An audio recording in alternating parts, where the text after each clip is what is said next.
Hi, everybody. Welcome back to the Remedy Farm Health Minute. This is Amina, your pharmacist. Today, we're going to talk about how to get sleep every night without sleep aids.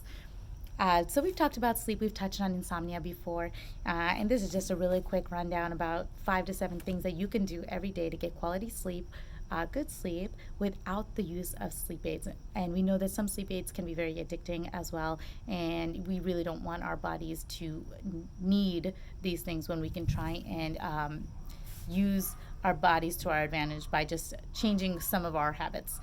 So one thing, of course, everyone talks about this a lot, but we want to put our electronic devices down at least an hour before bedtime. They're very stimulating, and anything that stimulates you increases your cortisol, decreases your melatonin, and by science, you need the melatonin to be higher, so that kind of tells your body, okay, it's time to relax now. Now is the time to sleep. So your circadian rhythm gets affected in a negative way. We've talked about this many times. So, proper nutrition, lower caffeine intake, no large, heavy meals at bedtime or close to bedtime, and of course, no stimulants.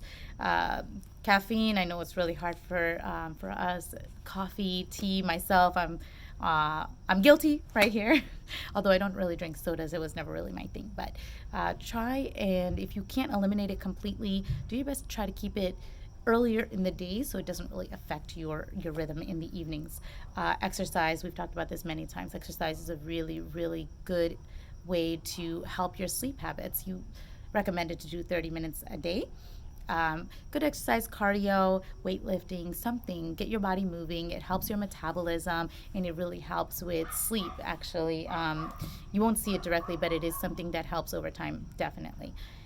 If you can't fall asleep after about 20 minutes, you should just leave your bed and do something, like read a book or something of that nature. Just get your mind out of the bed and then come back to bed a little while later. Keep in mind that your sleep cycle is about 90 minutes. So if you kind of miss the train, you're just going to be laying in bed, tossing and turning, and it's just going to increase the anxiety and the stress, and it'll be hard for you to get to that next 90-minute cycle. I hope that makes sense. We have some sleep supplements if some of the other stuff does not work. Of course, there is melatonin, there's GABA, there's combinations of the two.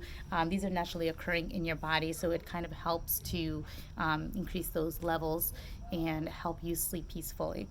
At the end, you always want to get some blood work done because there are vitamin deficiencies that affect your sleep.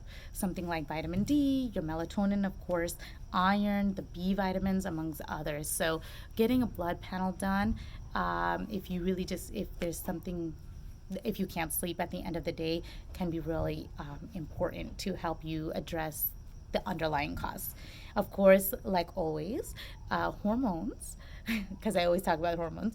Hormone imbalance can affect your sleep. So if your progesterone is low, that causes sleep disturbances. And keep in mind that low estrogen as well can do that. So, like I've talked about before, your adrenals should be checked because your cortisol levels should be low in the evening. And if you're finding that your cortisol levels are higher in the evening, that definitely affects your sleep and your body's ability to fall asleep in the evening. Well, I hope some of these tips have helped you today. And give us a call, comment below, let us know if there's anything else that you want us to address and talk about. Thanks again, everybody, for spending a few minutes with me, and have a good night.